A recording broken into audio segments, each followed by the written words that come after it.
ഇടുക്കി ചുരുളിയിൽ സാധാരണക്കാരൻ്റെ ബഡ്ജറ്റിന് ഒതുങ്ങിയ ഒരു റിസോർട്ടുണ്ട്. ആ റിസോർട്ടിൻ്റെ കാഴ്ചകളാണ് ഇനി നമ്മൾ കാണുന്നത്. ചെല്ലുമ്പോൾ തന്നെ നമുക്ക് നൽകുന്ന ഒരു വെൽക്കം ഡ്രിങ്കുണ്ട്. അത് അതിവിശിഷ്ടമാണ്. അവിടുത്തെ ചേച്ചി ഉണ്ടാക്കി തന്നെയാണ് തരുന്നത്.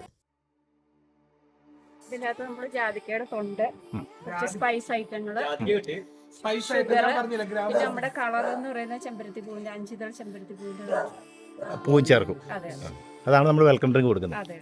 ഓക്കെ, ഇത് നമ്മുടെ പാർക്കിംഗ് ഏരിയയാണ്. ഇനി ഇവിടുന്ന് ഈ ജീപ്പിലാണ് നമ്മൾ റിസോർട്ടിലേക്ക് പോകുന്നത്. റിസോർട്ട് മാനേജറുടെ വീടിനോട് ചേർന്നുള്ള ജൈവ ഫാം വിസിറ്റ് ചെയ്തതിന് ശേഷമാണ് നമ്മൾ റിസോർട്ടിലേക്ക് പോകുന്നത്. വളരെ മനോഹരമായ ഫാമാണ്. ശരിക്കും കുട്ടികൾക്കും അതുപോലെ തന്നെ പ്രായമായവർക്കും എൻജോയ് ചെയ്യാൻ പറ്റുന്ന വളരെ വിശിഷ്ടമായ ഒരു ഫാം.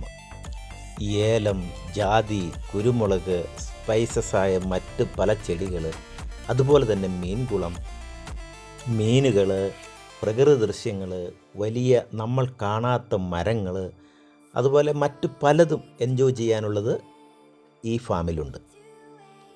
മനം കുളിർക്കെ ഇത് കണ്ടതിന് ശേഷം നമ്മൾ ഇനി പോകുന്നത് ഒരു അരുവിയുടെ തീരത്തേക്കാണ്. ഒരു കാട്ടരുവി. നല്ല വെയിലുള്ള സമയമാണെങ്കിലും ഇവിടെ ഒട്ടും ചൂട് അനുഭവപ്പെടുന്നില്ല. സ്ഥലം ഇടുക്കിയാണല്ലോ, അത് നമ്മൾ മറക്കരുത്. കണ്ണുനീരിൻ്റെ പരിശുദ്ധിയിൽ ഒഴുകി വരുന്ന ആ അരുവിയിലെ വെള്ളം അല്പം മോന്തിക്കടിച്ച് മുഖവും കാലും മനസ്സിൽ ഒരു കലാകാരനുണ്ടെങ്കിൽ അല്ലെങ്കിൽ ഒരു കവിത എഴുതാനുള്ള മനസ്സുണ്ടെങ്കിൽ തീർച്ചയായിട്ടും ഒരു പേപ്പർ തുണ്ടിൽ ഒരു കവിത എഴുതാം. അത്ര മനോഹരമാണ് ആ സ്ഥലം. ഇവിടെ നിന്നും ഇനി നമ്മൾ ഒരു ഓഫ് റോഡ് ഡ്രൈവിംഗ് ആണ് നേരെ റിസോർട്ടിലേക്ക്. ഈ യാത്ര നല്ല സൂപ്പർ 4 വീൽ ജീപ്പാണ് അങ്ങോട്ട് കയറിക്കൊണ്ടിരിക്കുന്നത്. അതിസാഹസികമായ ഒരു യാത്രയാണത്. ഇടുക്കിക്കാരെ സംബന്ധിച്ചിടത്തോളം ഈ യാത്ര ഒരു ആടിന് രോമം പൊഴിഞ്ഞ വാശിയേ ഉള്ളൂ. പക്ഷേ പുറത്തുനിന്ന് വരുന്ന ഒരു സഞ്ചാരിക്ക് ഈ യാത്ര തീർച്ചയായും വയറ്റിൽ കിടക്കുന്നത് വായിൽ വരും. ഭയപ്പെടാൻ ഒന്നുമില്ല. അതാ നമ്മുടെ റിസോർട്ട് എത്തിക്കഴിഞ്ഞു. ഇടുക്കിയുടെ പ്രകൃതി ഭംഗി ഒരു ക്യാൻവാസിലേക്ക് പതിപ്പിച്ചതുപോലെ തന്നെയുണ്ട്. അത്ര മനോഹരമായ ഒരു പശ്ചാത്തലം. നല്ല തണുത്ത കാറ്റ്. ഇവിടുത്തെ കാറ്റാണ് കാറ്റ് എന്ന് കവി വെറുതെ പാടിയതല്ല, ദാ ഇവിടെ വന്നിരുന്ന് എഴുതിയത് തന്നെ.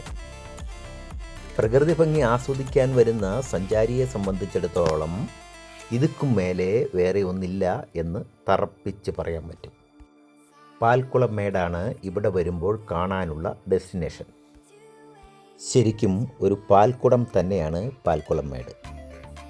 ഇതാ പ്രകൃതി ഭംഗി ആവോളം ആസ്വദിക്കുവാനായി നമുക്ക് അല്പം ഹൈറ്റിലേക്ക് നീങ്ങി നിന്ന് ഇതാ ആസ്വദിക്കാം. ഇനി നമുക്ക് റിസോർട്ടിൻ്റെ ലോബിയിലേക്ക് കയറാം. ഒരു 20-25 പേർക്ക് ഇവിടെ താമസിക്കുവാനുള്ള സൗകര്യമുണ്ട്. അതുപോലെ തന്നെ ഇതിൻ്റെ ടെറസിൻ്റെ ഭാഗം നല്ല മച്ചിട്ടിരിക്കുകയാണ്. ഒരു പ്രത്യേക ലുക്കാണ് ആ മച്ചിന്. ഏതോ നമ്പൂതിരിയുടെ ഇല്ലത്ത് ചെന്ന പോലെ തന്നെയുണ്ട്. പിന്നെയുള്ളത് തൊട്ടടുത്തൊരു കിച്ചണാണ്.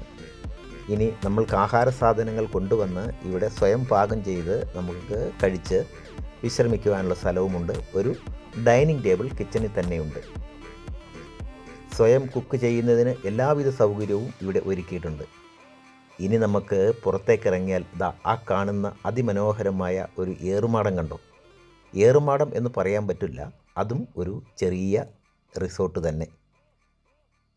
അതിൻ്റെ അകത്ത് കയറി ചെല്ലുമ്പോൾ അതിവിശാലമായ ഒരു സ്പേസാണ്. നമുക്ക് അതിൻ്റെ ഇടയിലൂടെ ആ സൈഡിലേക്ക് നോക്കുമ്പോൾ ഒരു ഏറുമാടത്തിൽ കയറിയ ഒരു ലുക്കാണ്. അവിടെ തന്നെ ഒരു ബെഡും നമുക്ക് അറേഞ്ച് ചെയ്തിട്ടുണ്ട്. ഇനി വേണമെങ്കിൽ നല്ല പ്രകൃതിയുടെ കാറ്റും കൊണ്ട് ഒരു ചെറുത് സ്മാളൊക്കെ അടിച്ച് ഒന്ന് കിടക്കണമെങ്കിൽ അവിടെ അതിനുമാകാം. റാന്തൽ വിളക്കിൻ്റെ വെട്ടവും ഇടുക്കിയുടെ ചുളുചുളാന്നുള്ള കാറ്റും ഇവിടെ കിടക്കുമ്പോൾ നമുക്ക് ആവോളം ആസ്വദിക്കാൻ പറ്റും.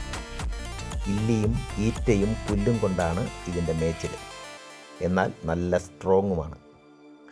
പ്രത്യേകിച്ചൊരു വൈബ് തന്നെയാണ് ഇതിൻ്റെ അകത്ത് കയറുമ്പോൾ.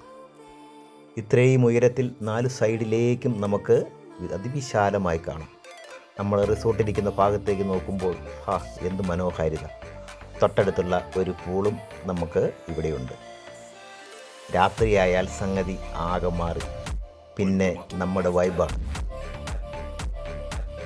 ഇടുക്കിയുടെ കുളിരും മഞ്ഞും തണുത്ത കാറ്റും അതുപോലെ തന്നെ ഈ ക്യാമ്പ് ഫയറും ജീവിതത്തിൽ ഒരിക്കലും ഒരു സഞ്ചാരി മറക്കില്ല.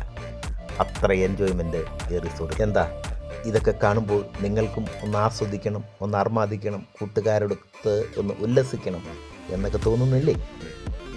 ഉണ്ടെങ്കിൽ വരൂ. ഇനി ഇന്നത്തേക്ക് ഞാൻ നിർത്തി. എനിക്ക് ഉറക്കം വരുന്നു. നല്ല തണുപ്പ്. ഇനിയുള്ളത് നിങ്ങളുടെ ഊഴമാണ്.